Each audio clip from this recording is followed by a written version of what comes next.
Disclaimer: cerita dalam video ini hanyalah imajinasi pengarang dan bersifat fiksi belakang.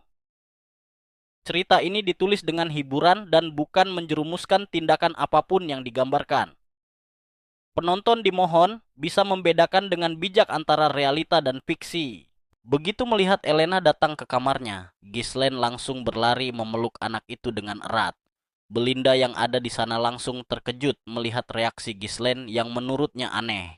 Bahkan Elena sendiri merasa Ghislaine aneh. Dia bertanya sebenarnya Ghislaine ini kenapa? Dan lelucon macam apa ini? Tapi dengan santainya, Ghislaine malah mengatakan bahwa dia merindukan Elena. Elena yang merasa jijik langsung memasang ekspresi mual. Mengatakan bahwa Ghislaine membuatnya takut. Ia mendorong Ghislaine dengan kencang hingga terpental ke belakang yang untungnya ditangkap Belinda. Terdorong dengan hebat sampai merasakan sakit, Ghislaine langsung berpikir apakah dari dulu Elena memang sekuat itu. Padahal Elena masih kecil, tapi tenaganya sudah luar biasa. Masih dengan raut wajah kesal, Elena mengatakan bahwa Belinda yang memintanya datang ke sini.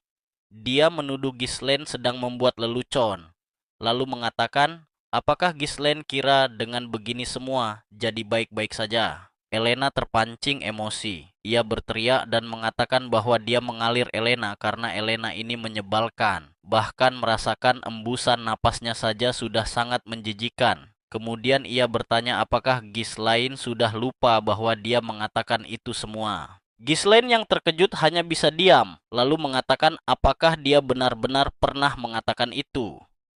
Ghislaine tersenyum aneh dan mengatakan bahwa di kehidupan sebelumnya dia memang tidak dekat dengan Elena. Ghislaine merasa dia adalah orang brengsek sekarang, hingga kemudian dia meminta maaf.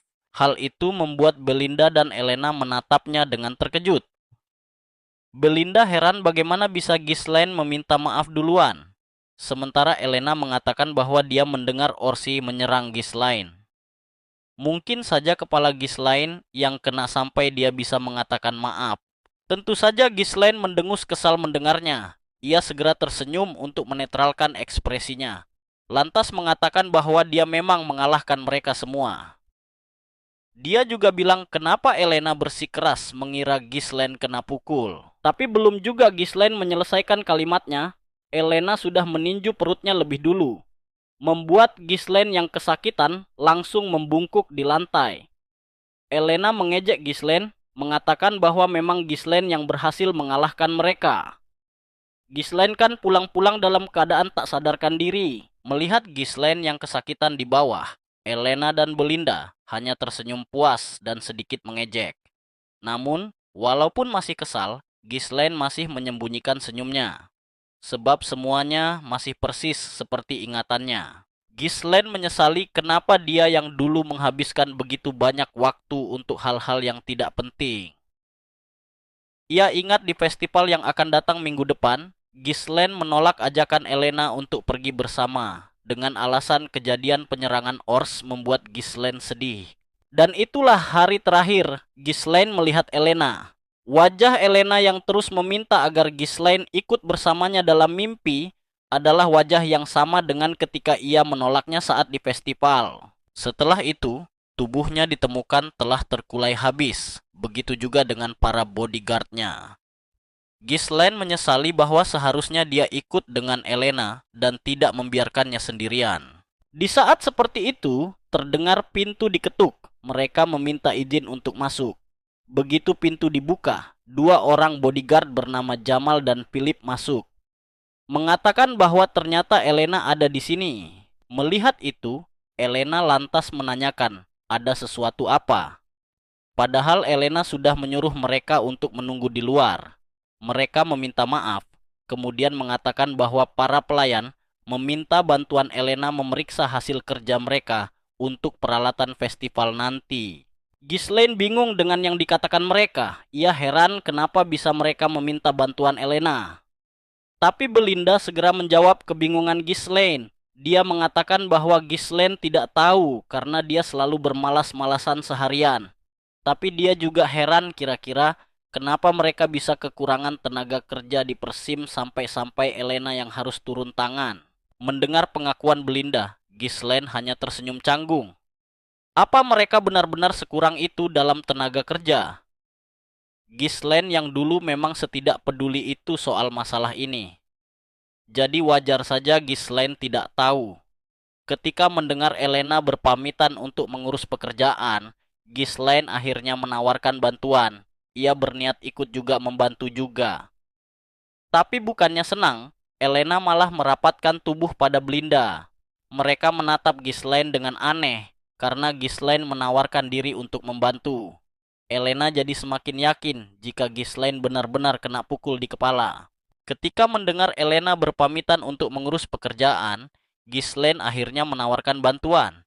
Ia berniat ikut membantu juga, tapi bukannya senang. Elena malah merapatkan tubuh pada Belinda. Mereka menatap Ghislaine dengan aneh, karena Ghislaine menawarkan diri untuk membantu. Elena jadi semakin yakin jika Ghislaine benar-benar kena pukul di kepala. Mereka akhirnya pergi ke pasar. Namun yang mereka lakukan bukanlah bekerja sama selayaknya saudara. Elena dan Ghislaine justru berkelahi di tengah pasar. Hingga suara teriakan Elena bisa terdengar oleh orang sekitar. Ghislaine bersikeras ingin membantu, sedangkan Elena bersikeras mengusirnya. Dia mengatakan bahwa orang-orang akan merasakan takut jika Ghislaine ikut. Tapi Ghislaine terus mengatakan ingin membantu. Ia bahkan mengatakan ini bukan cara untuk menanggapi orang yang mau membantu Elena. Lalu Elena mengatakan jika Ghislaine ingin membantu, maka cukup dengan tidak menghalangi dan tidak membuat onar. Dalam pertengkaran itu, saat Elena sedang memukul wajah Ghislaine, dia justru memikirkan hal lain. Ghislaine ingat bahwa tubuh Elena ditemukan dekat tempat sampah yang jauh dari area festival. Itu artinya seseorang pasti memanggilnya ke sana atau memaksanya pergi ke sana. Dan untuk mencegah hal itu, Ghislaine harus tahu sisi luar dan dalam kastil terlebih dahulu.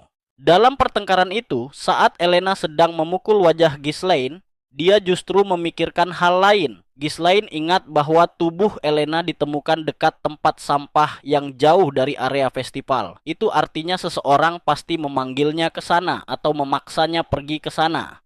Dan untuk mencegah hal itu, Ghislaine harus tahu sisi luar dan dalam kastil terlebih dahulu. Namun beberapa saat kemudian seseorang memanggil nama Ghislaine, membuatnya menoleh ke belakang dan lihat seorang pria gemuk dengan rambut yang sudah memutih. Ghislaine mengingatnya sebagai Pak Tua Fergus. Fergus mengatakan dia bahagia melihat keadaan Ghislaine yang baik-baik saja. Ghislaine yang tadinya berada dalam cengkeraman Elena, kini berganti berada dalam cengkeraman Fergus ketika dia mengguncang-guncangkan bahu Ghislaine. Fergus mengatakan bahwa dia sebagai pelayan rendah Ghislaine bergegas datang menemuinya begitu mendengar kabar mengenai para Ors. Ghislaine yang tidak ingin ada di situasi ini langsung meminta Fergus untuk berhenti mengungkit hal itu sekarang.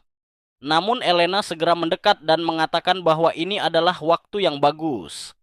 Karena Ghislaine jadi aneh begitu bangun dari tidurnya, Elena meminta Fergus membawa Ghislaine kembali ke kamarnya.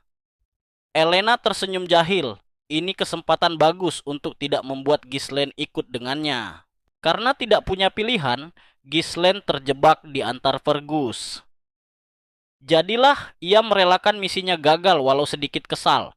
Tapi Ghislaine berjanji akan mencari tahu keadaan kastil dalam seminggu ini.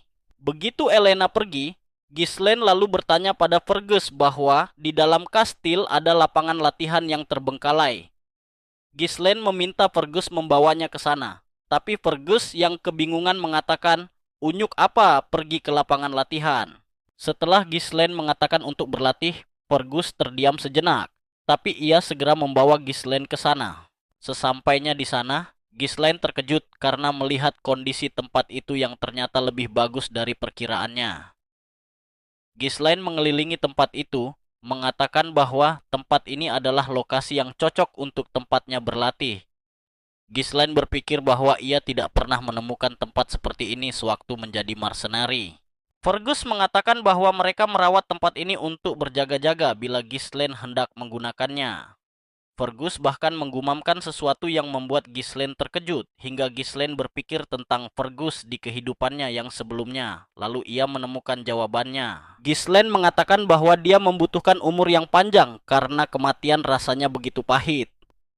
Fergus yang tidak mengerti hanya mengatakan bahwa perkataan Ghislaine sudah seperti merasakan hidup dan mati saja. Ghislaine menatap Fergus dengan seringayan di wajahnya, lalu mengatakan bahwa sebenarnya dia memang sudah mati dan hidup kembali.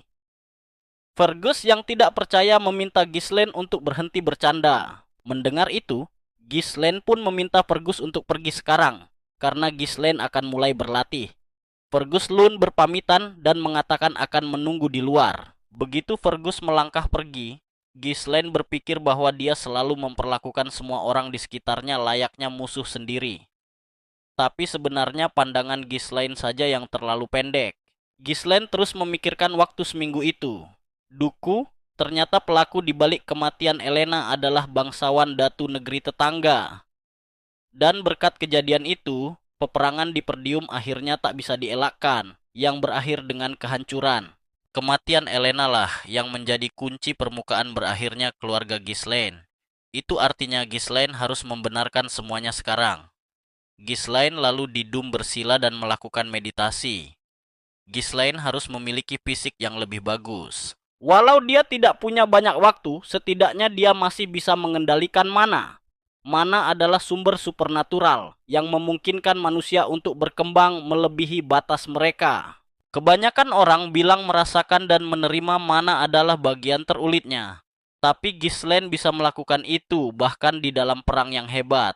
Ghislaine bagus menyambungkan partikel mana yang mengapung di udara dan mengumpulkan mereka layaknya Ghislaine sedang memutar kincir. Bagi seseorang seperti Ghislaine yang memiliki pengalaman ribuan bahkan 10.000 pertarungan, menciptakan mana core sangatlah mudah.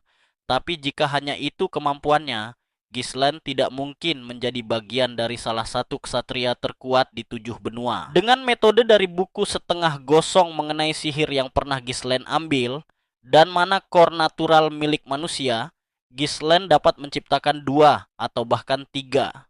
Membuat jaring koneksi dari berbagai core untuk membuat kekuatan ledakan. Karena memaksakan tenaga dalamnya, Ghislaine memuntahkan darahnya.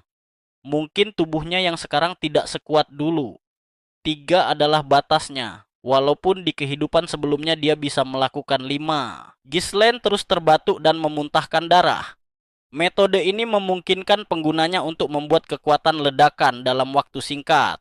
Tapi sebagai gantinya, penggunaannya menggunakan mana dalam jumlah besar.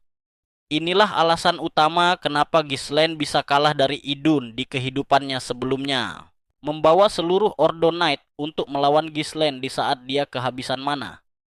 Ghislaine pasti sudah menang jika Idun bertarung dengan adil.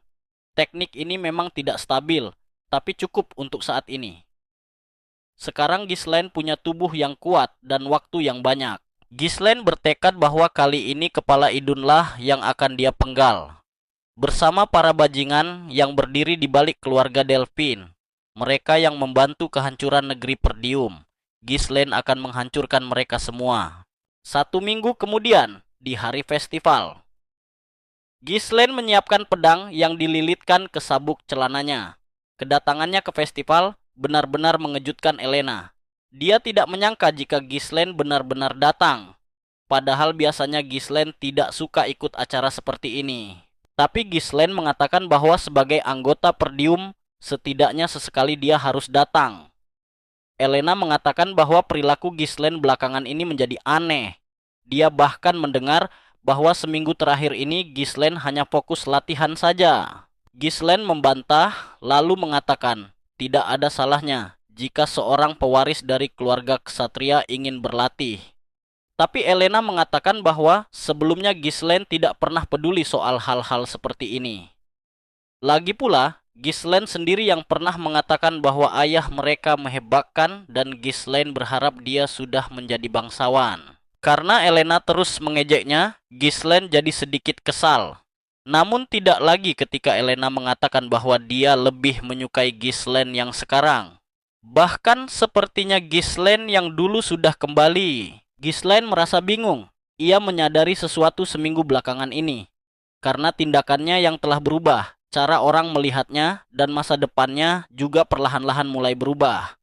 Dia bahkan bisa mendengar perdebatan orang di sekitarnya. 3 orang asing tengah berdebat. Salah satu dari mereka mengatakan bahwa keduanya harus bertanggung jawab sendiri jika Ghislaine membuat onar. Mereka tidak bisa membuat satupun kesalahan, apalagi dengan tamu sebanyak ini.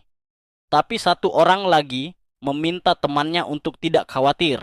Ghislaine mulai berpikir bahwa cara berjalannya peristiwa mungkin saja sama, tapi sulit untuk mengetahui dampak datu keputusan Ghislaine dalam peristiwa-peristiwa kecil.